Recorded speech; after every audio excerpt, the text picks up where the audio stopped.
Welcome back to the third episode of the Birthing Pod. We're recording here on August 8th, 2018. I'm ASM, and I'm here with my co-hosts Two Hand Touch and Wedge. Hello. Hey, how's it going, guys? Today, we'll be covering the online competitive EDH LFG ranked meta, as usual. And then we'll cover some of the new cards in Commander 2018 and Core Set 2019. And we'll segue over to our topic of the day, which will be card quality versus deck synergy. So why don't we just get into some of the data we've collected so far. So far, we've only gotten there's about 125-ish matches recorded on Rank that actually have since deck tracking was enabled. So we have 125 matches worth of data to share with you guys, which is, to be fair, not a lot, but it's what we got so far. It's something. Yeah, and as time goes on, the data set will grow. So let's look at what we got so far. So leading the pack on our meta percentage, we have Rogue Bruise, which is at 13%, but that's kind of a placeholder for really just decks that just were so small or used by a specific pilot that they didn't really have a name for them. The next one we have is 4-color Varolz or 4-color Flash Hulk at 9.72%. And then the next one would be Thrastos and Timnith Scepter at 8.7%, and followed by Consultation Kess at 7.5%, Hulk Weaver at 7.14%. Yeah, those are after that. After that, there's a bit of a drop off, but definitely the top 10 most popular decks are all 3 or 4 colors, and the only 3-color one really is just Consultation Kess. Yeah, the interesting things kind of that I've noticed, it seems like maybe Hulk is starting to taper off just a touch as the meta either packs more hate or just gets more used to it. And kind of in response, we've seen a little bit more of a rise of like the Sceptery 4-color decks. So whether it's just that could have been initiated because Shaper and Sleepy just released a pretty comprehensive primer with a really solid Thrasios Tymna Scepter Paradox list, or it could just be natural evolutions of the meta. But I feel like I'm seeing more of that now.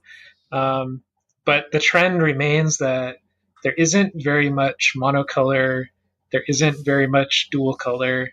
It seems to be a variety of 4-color, 5-color, 3-color decks, which is not super surprising, but you would expect to see a little bit more like Yisan, Teferi, Godo, Sidisi, kind of the staple monocolor decks.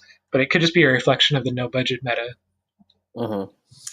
I also want to mention that Najeela, since we've been talking about it, at least touching on it once every podcast so far, that Najeela is actually doing pretty well in ranked and has been holding a steady 27.3% win percentage over the course of 22 games, which is not a lot, but it's a fair amount. That's pretty decent.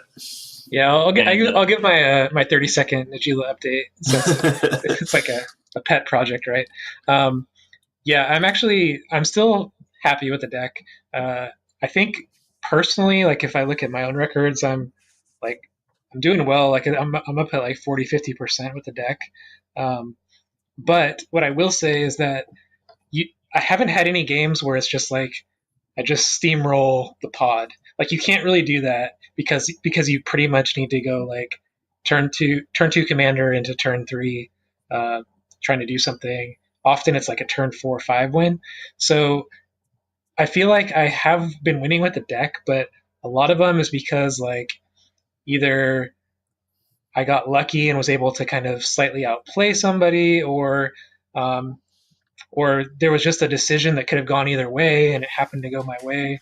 So it's not like it's all luck. It's just that there are some decks that just like steamroll the pod and they just like they go, oh, turn 1 wheel into turn 2 whatever, or like, oh, I'll just go Crypt Soul Ring whatever into turn 2 Nas with backup. And you can't really do that. So it's not really that type of deck, but even so, like the card quality is high enough and the combos are compact enough and you have enough interaction that I feel like it's a solid deck. It's just it's not the one that you can just dominate.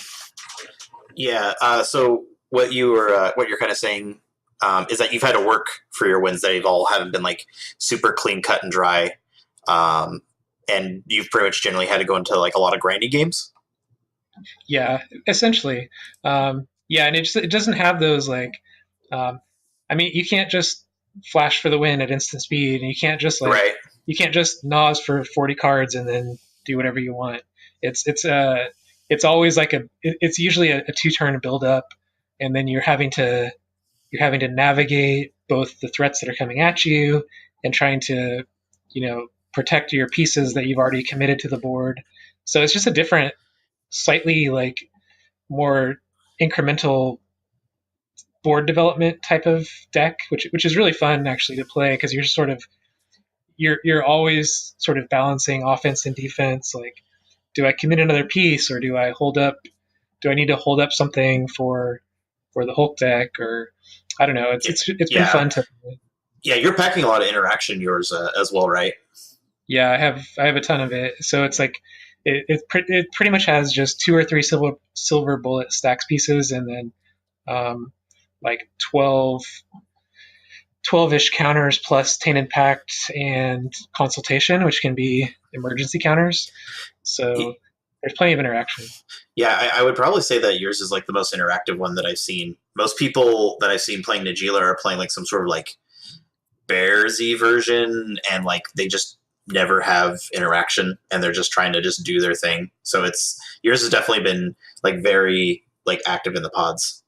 Yeah, and the final piece that I haven't quite pinned down is just I'm really looking for like a compact backup plan that can either win or just do something to put me in a winning position when I don't have a board state. So I've tried things like Labman Consultation has been the traditional backup, which you can pull off from an empty board. It's just you need a Forbidden Tutor, you need Labman, and you need a cantrip. So it's like a 3-piece thing. But I've also tried like Notion Wheel, and most recently I've been trying like a Paradox version where you have more artifacts, and you can like if you can pull off an Adnaz, even if you don't have Najeela out, you can do things like chain rocks into like an extra turn spell or something. So I don't know. I still haven't quite found the perfect mix. I'm pretty much just relying on Najeela based wins, but it's something I'm still pursuing. Yeah, one thing I've noticed though is that like a lot of times people have a hard time figuring out how to actually deal with Najeela, and sometimes they wait until it's too late. Yeah. Yep. It's like That's all the of a good thing sudden is they're that taking like 20. you put her down, and then it's not obvious whether you have the win or not. Like sometimes you won't. Sometimes you have a tutor that can get you Nature's Will or Derevi. But Yeah, anyways, and I think also one of the things is that like actually killing Najeela doesn't necessarily stop the train because Najeela doesn't actually need to be swinging in order for uh So when to happen. yeah, basically. right. So, moving on with that. So, Najeela's doing really well. Right now, like, what are like the standout decks that we've noticed, like from just kind of spectating and participating in ranked games that you guys have seen? We somewhat touched on that, but definitely it's still a lot of 4-color decks, Hulk and Scepter Storm. But I want to note on a deck that has been rising recently that's been doing really well. And part of it's just because the pilot's a very good pilot, but I think the deck has legs. Brea Consultation has been a recent. Oh yeah, it's not exactly like a new deck per se, but this take on it I haven't seen before. Yeah. It's pretty similar to previous builds. It just cuts some of the like the World Gorge Dragon package and stuff like that in favor of Tainted and Demonic Consultation. Yeah, it borrows a lot of the same principles and packages from Kess Consultation.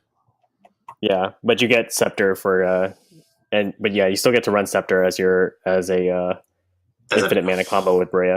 Yep. And I think one of the things that really benefits it right now is that there's not a whole ton of Null Rod and Curse Totem right now.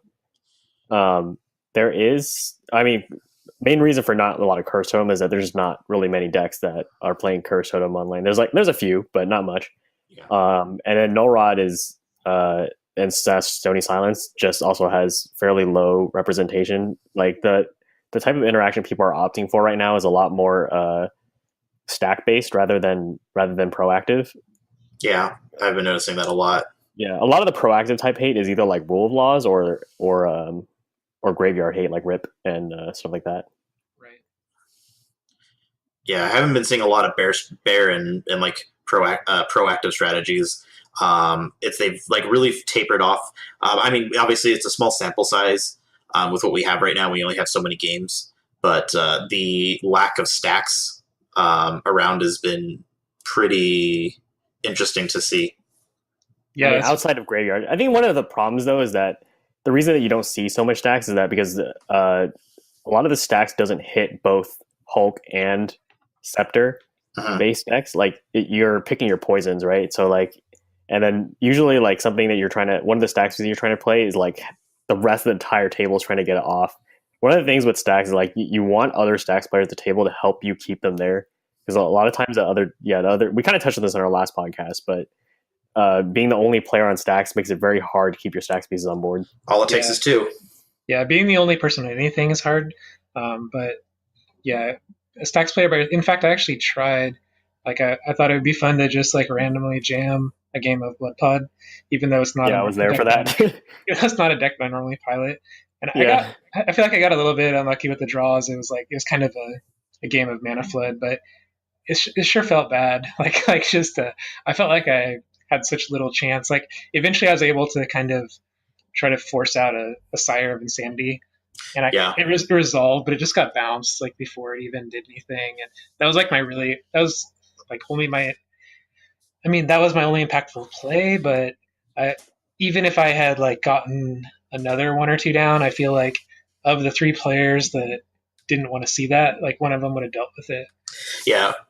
One of my friends who plays Blood Pod in Ranked, he kind of has tapered off on playing Ranked a bit because he comments quite a lot saying that when he plays, he feels that he's playing arch enemy almost, with everything being such high interaction that it's just like any type of stacks that he's just slamming down the table is just like, all right, well, if it doesn't like stop everybody, it just gets countered or whatever. And it's like he's not actually getting arch enemy. It's just there's so much like instant speed interaction going around that it's like nothing's sticking, or like, and the ones that are sticking are like low impact.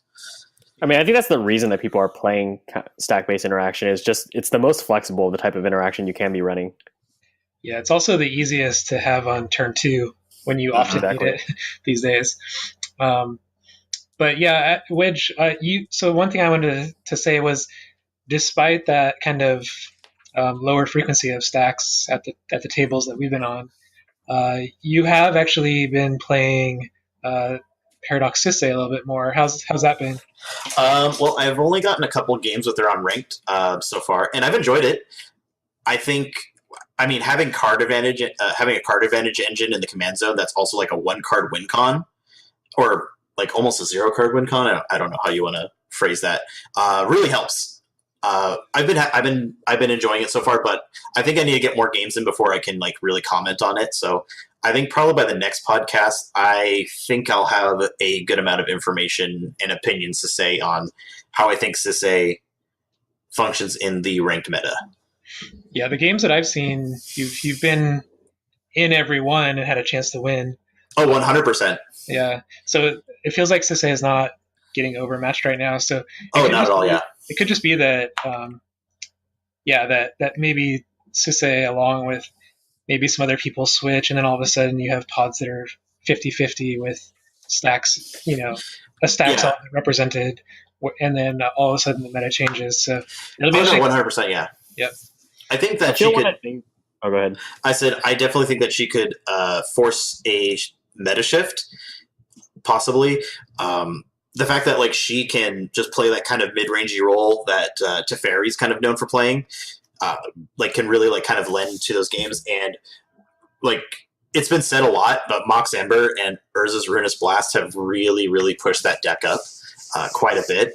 And it's comfortable. Like it doesn't necessarily have to play that stacks game, and you can kind of play that, you know, faster, more value based game. Like it's okay just to slam Sisay and then just start, you know, grinding out value with her. You know, grabbing cards that are going to put you further ahead. You know, grabbing your Gaia's Cradle, then doing some sort of artifact tutor with something to grab like Static Orb, and then just start grinding everybody out. Yep. Yeah, and we mentioned that I think in our last podcast, but I think a lot of the stack sticks now are sort of leaning into the idea of just stacks as kind of a temporary impediment on your way to a clean victory. So you are going to see decks like Sisay and Teferi that can break parity on stacks, but also have like a very compact, easy to execute win con that's tutorable. I think we're going to see more and more of that, as opposed to lockdown stacks like the days of old. Yeah, I mean, even just currently on ranked, there's no lockdown stacks at all. Not at all, none whatsoever. Yeah, it's just too much. It's just too much commitment to build. You need density in order to have lockdown, and unfortunately, density of that tends to mean that your some parts of your other deck may be suffering. Yeah, it's also just hard to shut down a deck that has double draw engines in the command zone, like while not shutting yourself down at the same time. Yeah, exactly. All right, let's. Well, oh, by the way, we'll probably be putting some of these deck lists that we're talking about in the description. So if you guys are curious what those look like, we'll probably post them there. Yep. Okay, so I think that about covers. There's definitely a ton of other decks that we've got in our meta review, and maybe we'll post a dump of that data at some point. But those are the top TLDR, top performers. Lots of 3 and 4 color, almost no 1 and 2 color, very little stacks. Almost everyone is running counter spells in significant quantities. Yeah. All right, let's carry on. Oh, actually, one more thing. There's almost a complete lack of non-blue decks. I mean, that's sort of a byproduct of being 3 and 4 colors. That why would you not play blue? But they're like there's only like one deck on here that isn't blue, and it's Yisan at the very bottom of this. In terms of popularity, not in terms of well, I guess in win rate it is as well. But I think it's only been a new player who's been piloting Yisan, so that's probably why he's not doing so well. Yeah, we need Wedge to play more, Sisay. I will definitely be jamming her more for sure. All right, let's. Okay.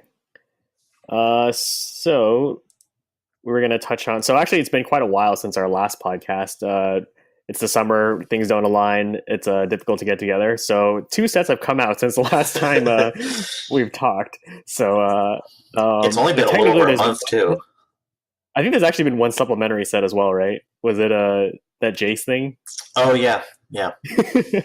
So, but ignoring that one, so there's no new cards in there. But we have Commander 2018 and Core Set 2019. We're not going to cover the entire set because that's just way too much, and most of it's garbage and reprints. Yeah. Not that the reprints are bad. Yeah. But we'll just cover a few of the interesting ones. And if your favorite card isn't mentioned here, it's not because we think it's bad. Maybe it just means that we don't think it has. We just don't see it having any spot in comp EDH. So why don't you kick that off, Wedge? What's the first one we got on this list? So let's go ahead and cover M19 first for chronological sake. Our first card is the buy a box promo Nexus of Fate. So it's 5, a blue and a blue. It's an instant card, and it says take an extra turn after this one. If Nexus of Fate would be put into a graveyard from anywhere, reveal Nexus of Fate and shuffle it into its owner's library instead. So this card, it's definitely been causing quite a bit of uproar in our Magic TCG, among other places. Yeah. As a result of its very interesting printing policy. Exclusivity. It's like $40 a card now? Yeah, I remember I was thinking about picking one up. I was like, it's $20. I'll buy it later. And then it's like I woke up the next day and it was 40 something. I was like, what? Yeah. So, what's the impact that this has in competitive? It's probably the most impactful card of all the 5 that we'll be discussing, I think. I honestly think Ravenous Slime is probably more impactful, but we'll see about this Nexus of Fate. I think that it doesn't have a lot of place really because it does have. I mean, it's definitely going to see play in like Edric and stuff like that, but it doesn't really enable anything super new except for barring one thing. That would be what is it called? Derevi. Yeah, that was what I was going to say. Is that it gives a new win con for Derevi using Hermit Druid or Flash Hulk piles into Cephalid Breakfast, where you mill your entire library and then you get Nexus of Fate put on the top of your deck, and then you can cast Nexus of Fate and get infinite turns. Well, actually, you just use Cephalid. You just use the Cephalid combo, just Nomads and Core and Cephalid Illusionist. I think Shaper, who is the one who initially came up with this idea, or maybe it wasn't just him. I don't know if someone else was involved. Sorry if we didn't know who. It was Shaper. Who else came up with this. I don't know. Yeah. Anyway, he advocated for not running Flash Hulk, which I actually agree with because you're in Bant colors. It's actually very hard to tutor up the Flash Hulk combo. You can get Hulk pretty easily, but it's hard to find Flash. Yeah, it makes sense. So it's a lot easier to just grab Yisan and just verse 1 and 2. And otherwise, if you just need a single, you can also just get Hermit Druid as well. So so it's kind of difficult to do the Flash Hulk combo. Like it adds a bunch of slots that you don't really want. So just stick with the creature-based ones. Like you already want to be running Yisan anyway. Yeah. But what I meant by it being like the most impactful card of the set is that it gives a bunch of like very fringy decks another way to win, or a possibly slightly more viable way to win. So like Rajmi, Derevi, Baral. I'm trying to think of any other decks that want to use this card, but I mean, comparatively speaking, it boosts up a couple of lesser known decks or lesser used ones. Yeah, it's a pretty interesting card. So far, I haven't seen anyone play that Derevi deck, but maybe someone will be brave enough to try it in ranked. Right. Yeah, I've seen it a little bit. I guess I should just clarify that there's no like concrete synergy with Derevi. Like it doesn't have to be Derevi. The main concept is as you guys said, you mill yourself, you put this one card on top, and then as you play it and get an extra turn, it goes back on top. So if you can make the 7 mana, you get infinite turns. But the reason why Derevi is the obvious choice is because Derevi can make so much mana, but exactly when you're in combat and you're stacking triggers and you're doing multiple untapped triggers on a mana source that makes multiple mana, then there aren't a lot of great ways to use that mana before you have to change phases. So this is just like a really neat way to utilize that mana. Like if you have like a Gaia's Cradle or I don't know what else. You don't even need things that tap for multiple mana. Just if you have a bunch of dudes who can, just if you have a bunch of dudes, because you double your mana that way during the combat step. Right. Already. Right. So that's the synergy with Derevi, but you don't necessarily have to do it with that commander. It's just a nice choice. Yeah, well, actually, there's a second reason for it. One reason is, as you stated, that Derevi has an implicit synergy with it just by being able to generate a lot of mana during combat step, and Nexus of Fate is an instant. Yeah. But the second reason is that there aren't really any other Bant decks that have really any competitive edge, and then if you're in blue green, it's kind of hard to utilize a Hermit Druid combo in blue green decks, and there's not like the only other ways to mill yourself are like Mesmeric Orb and Basalt Monon, which is also pretty bad. And obviously also if you go up to a 4th color, there's no reason to run this combo because you just have better options. Yep. So it's a mix of circumstances that aligns very cleanly with Derevi. Yeah. Yep. Okay, so you guys want to move on to our next card? Sure. Okay, so our next card from M19, which is also our last one, is Runic Armasaur. It's 1 and 2 green. It's a 2/5 dinosaur. And whenever an opponent activates an ability of a creature or land that isn't a mana ability, you may draw a card. So what this kind of screams for is taking advantage of people's fetch lands and random utility creatures like Deathrite Shaman, because Deathrite Shaman's ability is not a mana ability because it targets the land of the graveyard, and just random effects like that. I think the only homes that this deck or this card would probably see play in would be Yisan and Sisay. I've actually I've been considering running in Savala, but the main thing is I haven't played Savala in a while. But I feel that the current meta benefits having extra draw effects, or like just grind engines, because you're unlikely to be able to successfully go off early. Yes. So having these grind engines help you stay in the long game. Plus, he's a 2/5, which is an extremely chunky blocker for Tymna's. He is a chunky boy, that's for sure. It blocks everything in the deck except for things that fly. Yeah. One card that's been kind of an all-star in a lot of these ranked meta games has been Rhystic Study, which is another like 3 CMC, grindy draw card type of card that's, in a similar vein to Runic Armasaur. And it's like seeing the success that card has had makes me think like, hey, in a non-blue deck, like this card could have legs. Well, I mean, I think one of the key things with Runic Armasaur here is that it actually stops people from going off with Scepter combos, because at least with the Tymna Thrasios variety, because you can draw your play spells. It's very similar to Rhystic Study in that if you do it, you're going to draw someone their deck. Yeah. So it makes it very difficult to combo off. That's, and also likewise with Hulk and whatnot, it works the same way. True. There's definitely decks where it doesn't really matter as much. Like Storm decks don't care about it. I mean, they'll draw a few cards off fetch lands or whatever, but for the most part, it's not affecting their combos. Do you think? Where do you think this card could see play in? I think it's probably not good enough, but I think it's just interesting enough, like that people are curious about it. It's really hard to sort of think back on games and like try to calculate, hey, how many times did somebody actually use like a non-mana ability of a creature or a land? I mean, yes, there's obviously fetch lands, but how many of those are actually happening after the time that you drop this thing?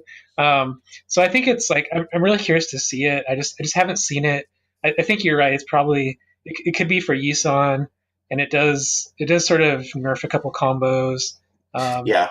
But I mean, honestly, I'm in the same boat. I honestly have no idea how many cards this can actually draw in a game. Yeah, but I mean, I don't think anyone's seen it. So like Yisan runs like tireless. Try this. Yeah, like Yisan runs tireless tracker in their main deck. So it's like why not Runic Armasaur over this over tireless tracker type of a thing? And to be fair, tireless tracker is consistent because you're using Quirion Ranger all the time. Yeah, that's true. Like tireless tracker can give you like 3 clues a turn cycle just because you're using Quirion Ranger with Sakura Tribe Scout or whatever. Yeah, I didn't think of that.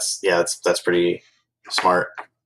But the flip side is that Runic Armasaur actually stops people from going off. But I guess actually the thing is that Yisan, if Yisan draws his deck, who cares? Like he doesn't have counter spells. What's he gonna do? Okay. Let's move on to Commander 2018. So. Oh, let me just give the quick verdict on both of those. On Runic Armasaur. Yeah, just we don't really know. We haven't seen anyone play it, but maybe it has potential. Maybe it's worth trying. I'm not sure I don't think that any 4-color decks really want it because you have better, more reliable options. Yeah, I agree. But I don't know. Maybe it's better than it looks. Yeah, I'm gonna try it out in Sisay, or I've been trying it in Sisay. I haven't drawn it yet, but we'll see. I want to believe, but. I mean, my heart wants it to be a card, but my brain says probably. Okay, so let's move on to the next topic, or next card. So we're in Commander 18. Let's talk about Treasure Nabber. So it costs 2 and a red. It's a Goblin Rogue with the power of 3, toughness 2. It says whenever an opponent taps an artifact for mana, gain control of that artifact until the end of your next turn. So this card is weird. Yeah, I haven't. It's another card. Well, actually, no. I guess Commander 2019 is or 2018 isn't technically out yet, is it? Not sure yet. I don't think it's out yet. Yeah. Okay. So yeah, there's a reason why we haven't seen anyone play it is because it's not out yet. But it's an interesting one. I haven't heard too many people talk about it except for when it was first previewed. I've seen a lot of people talk about other things, but not so much about Treasure Nabber. Yeah. It's got like it has the classic problem of being red, where not a lot of decks are playing red. Yeah, that red symbol is actually a detriment when you look at it. My problem with it is just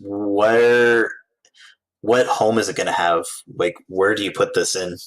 And what does it do well at? I mean, if you're going up against a Storm player, you're like, oh, it's like, hey, don't tap your rocks out because I'm going to take him next turn and wrap myself up. I like Godo is like the main deck I could think of this, doing well in.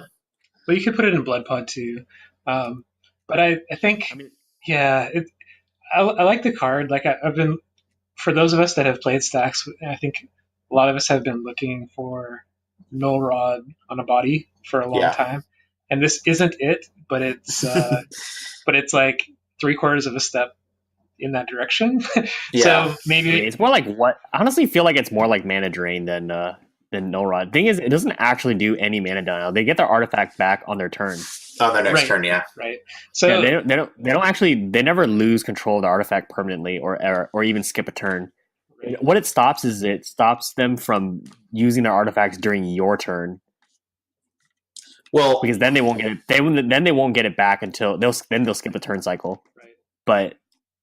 But I mean, for the most part, that doesn't really hinder development. What it does is it gives you a ton of mana, so it makes it awkward for people to tap their rock.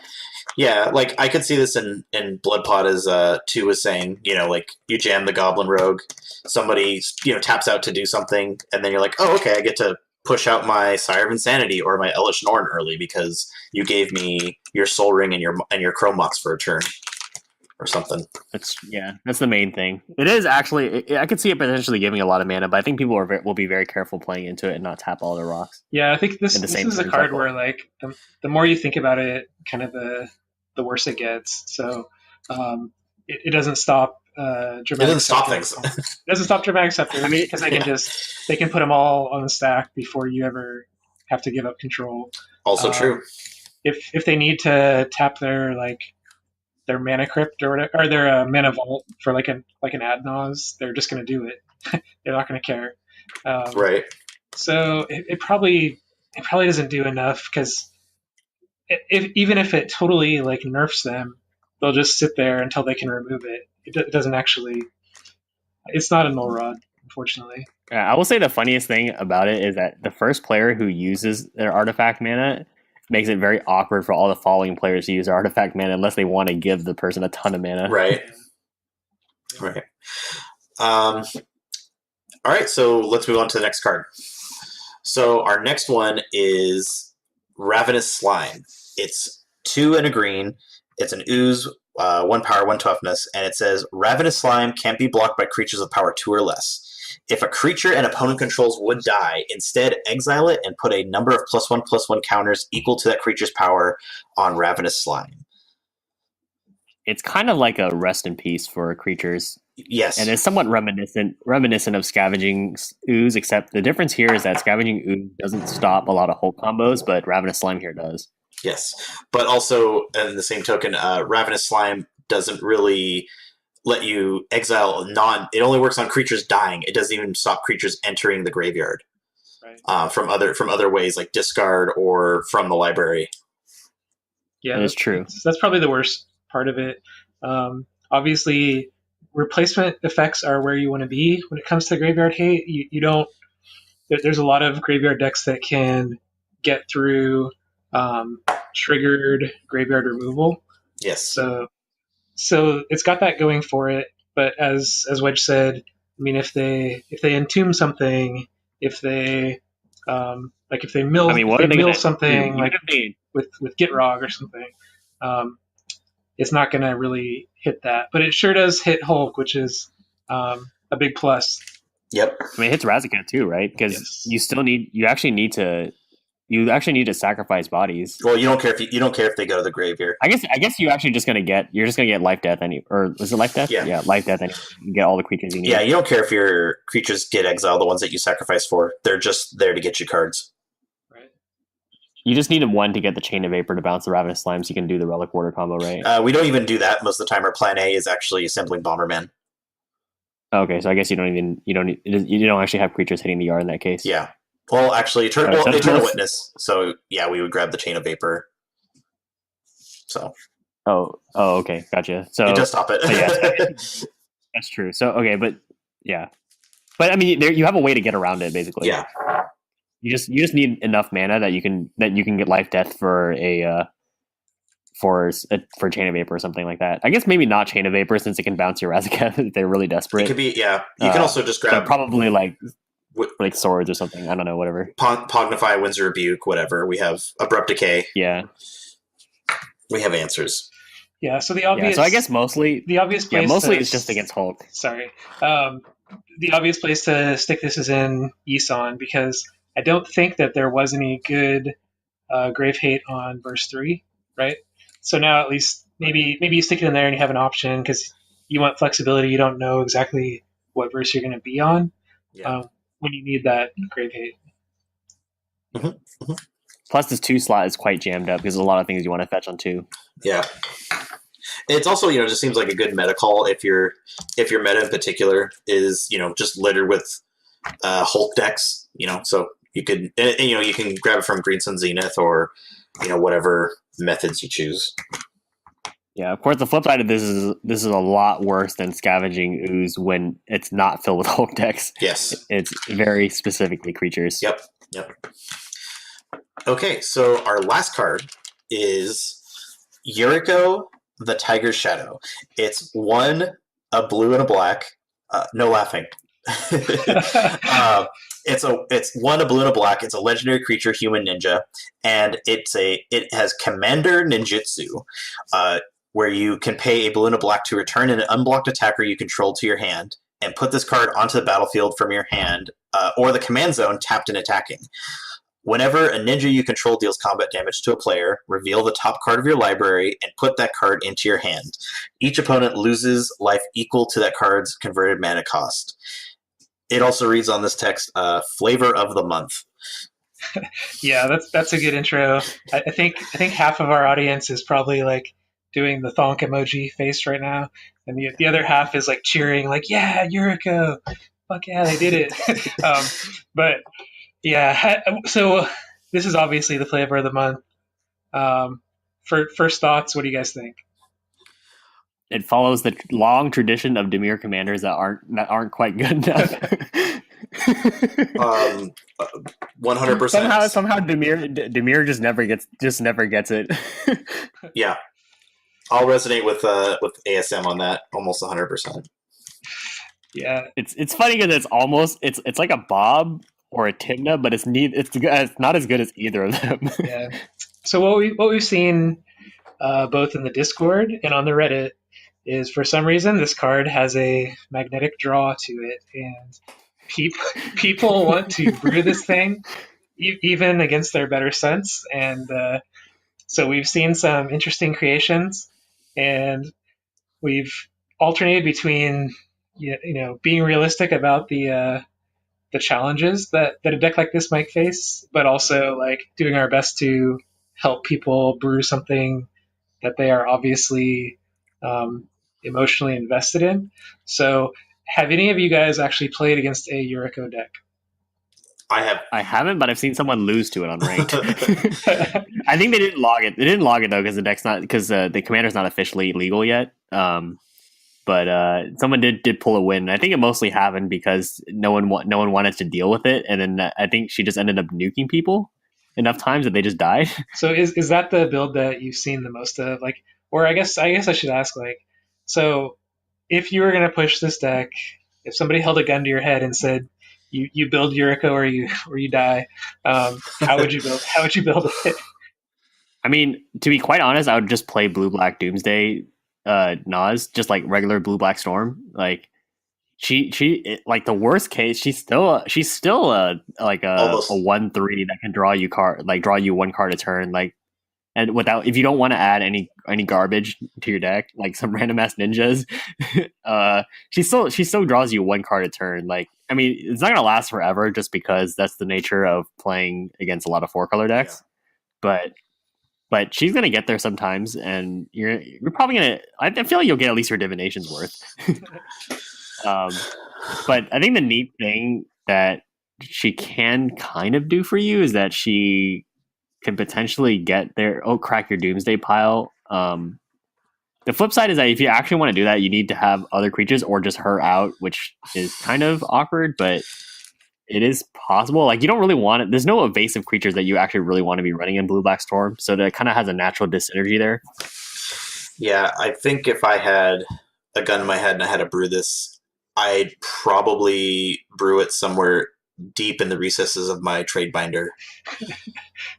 It's like, honestly, I think go ahead. that's what my gut says is actually the best way to build it. But I think realistically, when you're talking about real players interacting with it, probably the nuke build is probably the actual, like, most likely to win the game. Like, just because people are going to ignore it. Yeah. Why don't you describe what that is for the audience? So it's just people running like time walk effects and then extremely expensive cards that like Temporal Trespass and stuff, and like Dig Through Time and Treasure Cruise. And like you just basically get them to your top of your deck, and then when you randomly flip them, like, people just take like 10 damage, and then they're like, oh, there goes my Nas plans. It's like, oh, everyone just took 8 damage from Dig Through Time or whatever. Yeah, and the thing is, if you keep doing that, and it's like similar to Najeela, where you just get random damage in, and your deck is just counter spells and interaction, and you can stall the game out just via the stack, then you might get there eventually. Yeah. The downside is that she doesn't have that Najeela capability of just winning on the spot. So, I mean, there's Doomsday, but I don't feel that. Yeah, it is kind of hard to do, but that's probably your I win button that you should probably be playing for it. Yeah, but that's also the thing with Yuriko. That's just kind of the core of the problem, and will also lead us into our main topic, is that she tries to give you some sort of incentive to run bad, overpriced cards to try and win, and so you're lowering your overall card quality for your deck drastically in order to get some sort of payoff in the form of damage. And I just think it just also just kind of comes down to the whole thing of like yeah, if you were going to try and push this deck to the edge, and like, all right, so if I'm going to push this deck as hard as I can, maybe I would just do, blue black, Doomsday things. But then if you do brew it at that level, you're like, well, I could play a commander that's literally actually better, that has additional colors for more mana, and just play like Zur or Kess or anything else. Because like, if you compare like Yuriko to something like Zur or Kess, you're just not gonna. It's just like the difference is just too like insurmountable for me. And then again, if you go about to playing the build of I'm gonna play top of deck stuff, I'm gonna say that's weaker than playing blue black's Doomsday Storm stuff. Overall. Well, I mean, by the top of deck stuff, I mean, like, you're not playing like awful top of deck stuff. You're just playing the ones that actually like that you actually can sort of take advantage of, like Dig Through Time, Treasure Cruise, yeah, that kind of stuff. But it's not, like that kind of stuff. It's like reverse ad nauseam. Yeah, they're sort of like cheap, functionally cheap, but they have a high CMC. Yeah. I hear you. But I have also seen the versions that have like the real legit really fat stuff. So. Yeah, I've seen that too. I would say there's generally 3 forks of the deck, three major branches. One is the one that plays a bunch of random ninjas, which is probably the worst one.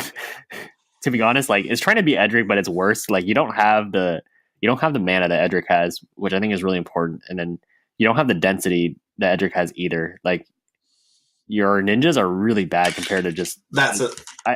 Like, the 1-mana 1/1 flyers are bad too, but at least they cost 1 mana. But you start getting real deep on the ninjas. Yeah, it's digging. It's really scraping there. Right. So that's probably the least viable of all the builds I've seen. And then the other one is obviously the fat stuff build, and then there's the Doomsday builds. But the Doomsday builds and the fat build stuff builds are sometimes like the fat stuff builds sometimes run Doomsday as well. Right. But in the Doomsday builds, Wedge covered it pretty good. But I mean, you're looking at probably a strictly worse deck. So Yeah, like like if I you mean, it's find pretty in those builds. It's very similar to Timna's effect, but you don't have the other two colors. right, right, and she's not an outlet, obviously. So Yeah. so I don't blame people for actually pushing one of the other angles, since at least it's like something new. But at the end of the day, I mean, you're gonna have opening hands with like 4 cards that have like 6 or more CMC. Everyone, I'm not talking about every time, but like you're gonna have some percentage of games where you have crap mulligans and a bunch of 7 CMC stuff, and you can never even get off the ground. This is why I'll Narset is try to take bad. my best crack. I'll try to take my best crack at brewing a list for this and just see where I can get with it. But I don't have high hopes for this. Yeah, but The best direction I can see it is taking something somewhat similar to the Gila Tempo, where you just want to have these valuable, high expensive cards, and then just try to get there with drawing the game out and having interaction. But honestly can't see it being that great. I mean, if you look at Narset and how successful it's been because it kind of follows the same build of like a bunch of high CMC stuff with basic. Well, that's quite a bit Yeah. different because Narset herself is high CMC. Yeah, that's true. That's true. Yeah. Okay. So that leads us into our final topic, I believe. Yep. We've gotten quite a bit further on this than I was expecting, but let's go on to. It's actually quite a bit related to Yuriko and I guess even I guess mostly Yuriko, to be honest. But we wanted to talk about two qualities in terms of card evaluation, and they are card quality and synergy. Because sometimes these things fight, and Yuriko is one example of that, where sometimes quality and synergy don't always align. But why don't you go ahead and go ahead too? Yeah, I just wanted to say like this. The reason why we thought of this topic is because we do get a lot of questions on the sub from people that are kind of newer to the CEDH scene, and a lot of times they're coming from a more casual meta, which is great. That's where most people start, and in that realm, a lot of times you're doing like build around commanders, so you're looking at like maximum synergy, right? Like that's usually like the first thing that people think of, like so you get a new commander spoiled, and you're like, oh, what are all the wacky cards that I can find on Gatherer that synergize with this card, right? And then they build their decks at whatever power level they're playing at, but oftentimes it's all about the synergy, and they build these like these Rube Goldberg machines of synergy, or all this. It's like, oh, this Karametra landfall deck, or this blue red artifact Panharmonicon deck, or so they're used to sort of thinking about high synergy as being extremely effective in terms of winning the game. And sometimes that is the case. Like if I think we'll get into this more, but like obviously if you can find a deck that has high synergy without compromising card quality, that's really like the sweet spot for really strong decks. But we see a lot of proposals for decks that appear to have high synergy, but just the card quality isn't quite enough to really have the final product be something that's going to win at top tables. So, like the most obvious examples that I can give, and not to say that these decks that I'm going to mention now like can't necessarily win at top tables, but their flaws are going extremely high synergy at the cost of card quality. So I'm thinking of things like SRAM, where you have 15 to 20 to 30 really low quality cards that are awesome with SRAM if you get the engine rolling, right? Because you can just plow through your deck and draw all these amazing cantripping spells and you just win. But on their own, they're minimally effective. And then kind of to a lesser degree, so you see that in Godo too. Like Godo has a lot of cards that without Godo around, they're really not doing much for you. And to a lesser degree in decks like Edric, where you have a bunch of flying men type cards that synergize well, but if you don't have the Edric engine rolling, those cards on their own are just not good. So a lot of times going for the maximum synergy in those cases is not really going to give you the most powerful product. Yeah. On the like opposite like end of the spectrum of that, like if you want to talk about like the top like decks where like the synergy and the card quality kind of match up, you could say like General Tazri is probably like the pinnacle of like synergy to card quality, where you're turning like these cards that are normally like dead cards like Eternal Scourge, Mist Hologriffin, Food Chain into these and like and what Manipulate Fate and other cards that are kind of risky, such as like Demonic Consultation, Tainted Pact, Plunge into Darkness, and you turn them into these like single card win cons or just these high synergy type things. Right. Yeah, there aren't a lot of cards like as just a snapshot of trying to understand like what we're talking about. Like just think about a card in a vacuum, or think about it in like an opening hand without your commander. Like how does that card feel? So there just aren't that many cards like in Tazri that are just going to feel like terrible to have in your opener. Yeah. I mean, they're all like pretty good cards. And same with like the Scepter type builds have almost no cards that are just like worthless and dead. And also like Teferi type decks. Yeah. Where it's like you just have a suite of solid ramp, a suite of interaction, a suite of card draw, but it's those other decks, and none of those pieces really interact with your commander except for the Chain Veil. But there's other decks that like.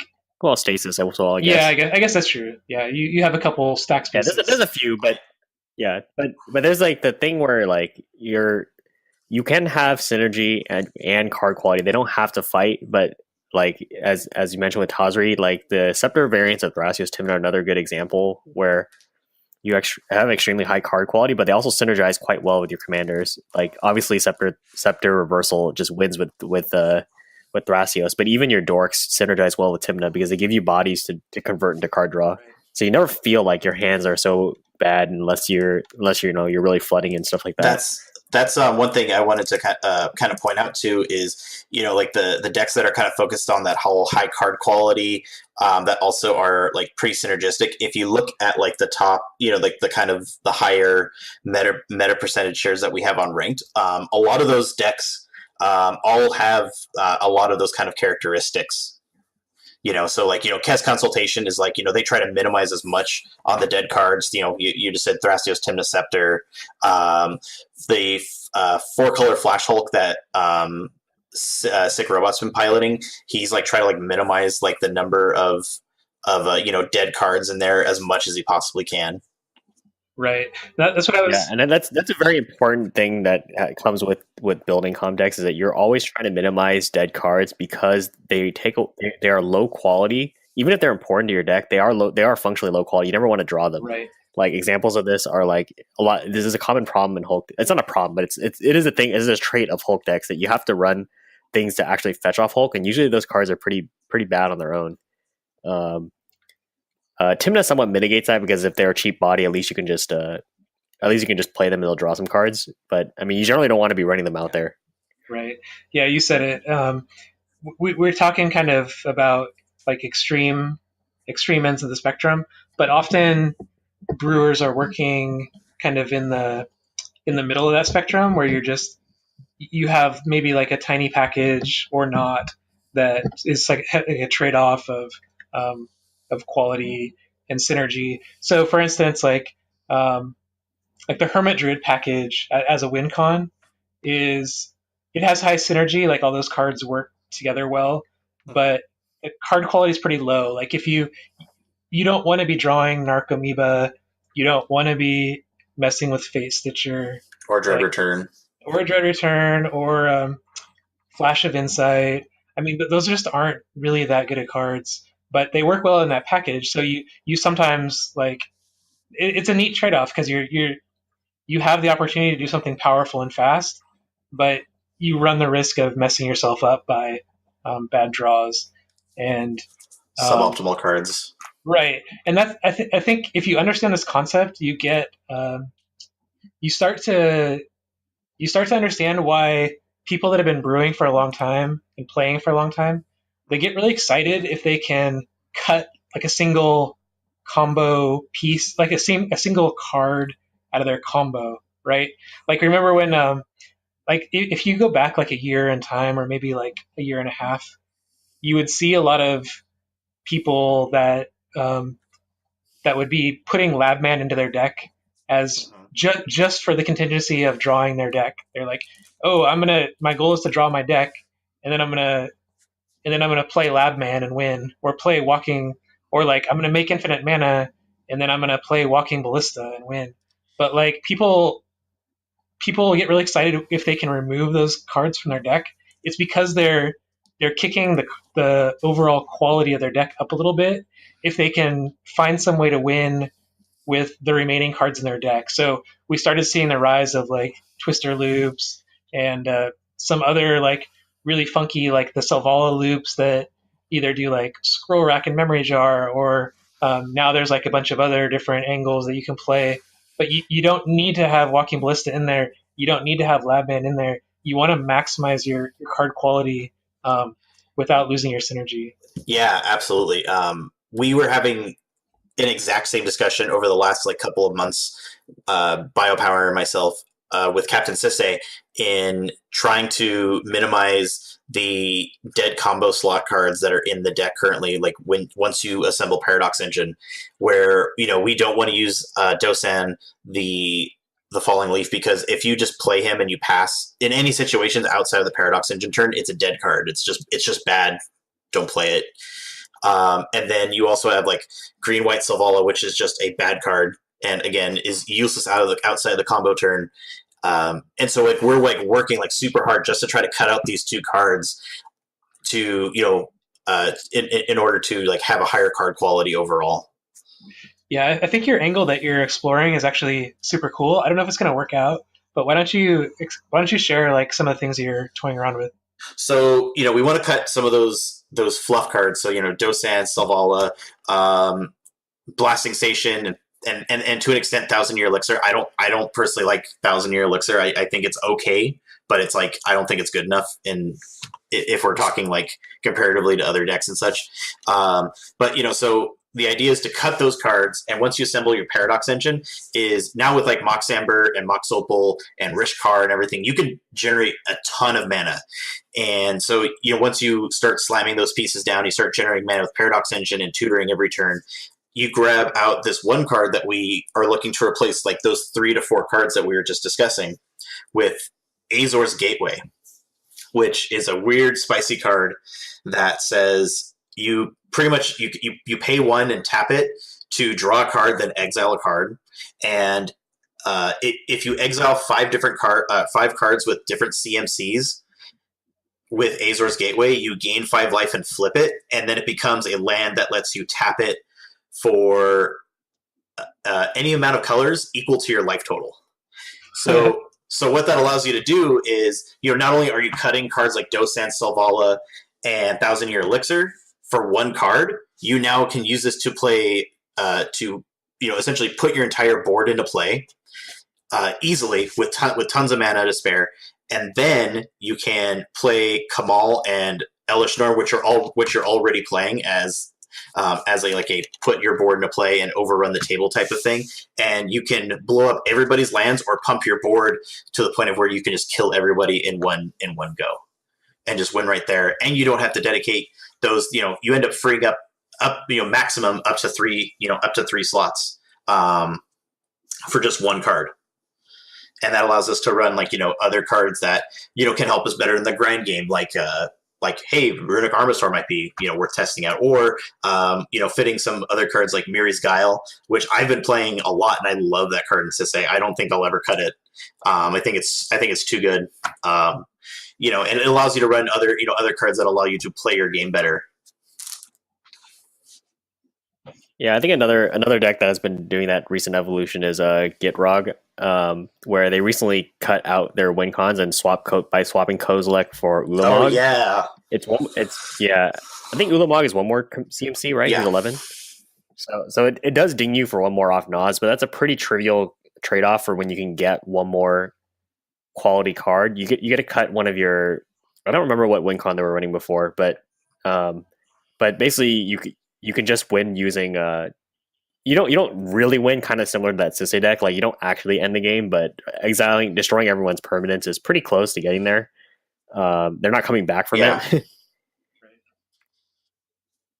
So that's another some of those where it's just a single card cut, but you got to run something else that's better there.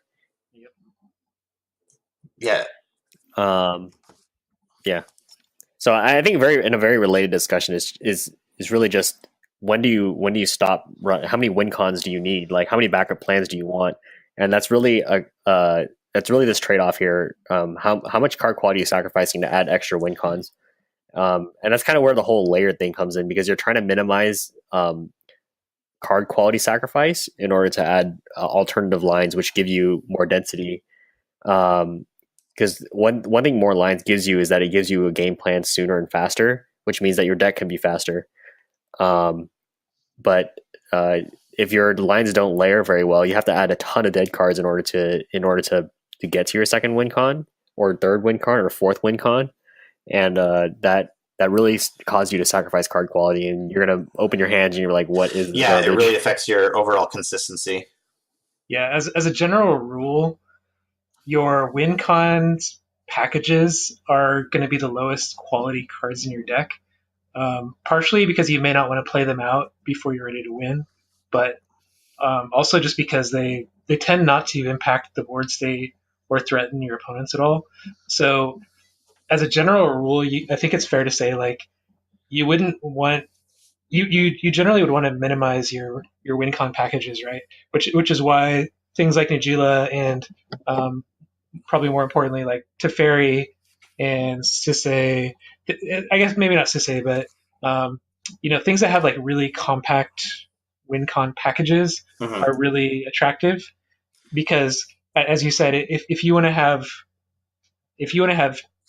let's say two win con packages, let's say each one is 2 cards. Well, that's 4 cards that are probably dead before you're ready to win. And if you go up to 3 win con packages, now you're at 6 cards that are in your deck that are. And if it's a Hulk package, all of a sudden it's 5 cards or whatever. And if it's a Hermit Druid package, all of a sudden it's 5 or 6 cards. So as you increase, you don't want to jam more than you need, right? There's always a trade-off, and every deck's going to be different. But you do see some of those rough drafts come through that have like, oh, I'm gonna Kiki Pod and I'm gonna Hulk and then I'm gonna Lab Man and I'm also gonna Doomsday and you're just like, no. Like choose 1 or 2, support them as best you can, protect them as best you can, and maximize your card quality. Yeah, and I think one of the things though is that just because you have a big win con package doesn't mean that it's bulky. Like, for example, Thrasios Tymna has a fairly hefty win con package, but the thing is that most of the cards in it are cards you want to be running anyway. For example, Twister Loops, like they're part of your win con package, but you're going to run them anyway because they're powerful cards. So that's another angle that you can take it when you're trying to slim down your win con is that sometimes you're just trying to find win cons out of the cards that you're already wanting to play. Yep. And as CDH has kind of like grown since partial pairs got abolished, these kind of like efficient card packages and tutors and just pretty much all counters, interaction packages, all of that has just been kind of slowly being refined more and more. Now that we're in the late part of 2018 now, we now are more kind of firmly on like these are the best counter spells, or what you generally should be running. Like here's a good list of X amount of these. Here's the X amount of tutor. These are the types of tutors that are worth playing. Here are the ones that are like they're kind of fringy. You can use them if you think you need them. It's getting more and more refined to where it's like you want to try and find those cards that also are like, oh hey, this is also a win con at the same time. That's right. like a Swan Song in a dramatic reversal list. Type of a deal, where you actually just happen like tonight. I was watching a game where a Grixis Storm deck assembled Dramatic Reversal with Isochron Scepter. Drew their deck with Sensei's Divining Top, played Copy Artifact on their Isochron Scepter, and then imprinted Swan Song. And so, like out of all of those cards that required you to win, the only dead card out of that whole package is Isochron Scepter. Right.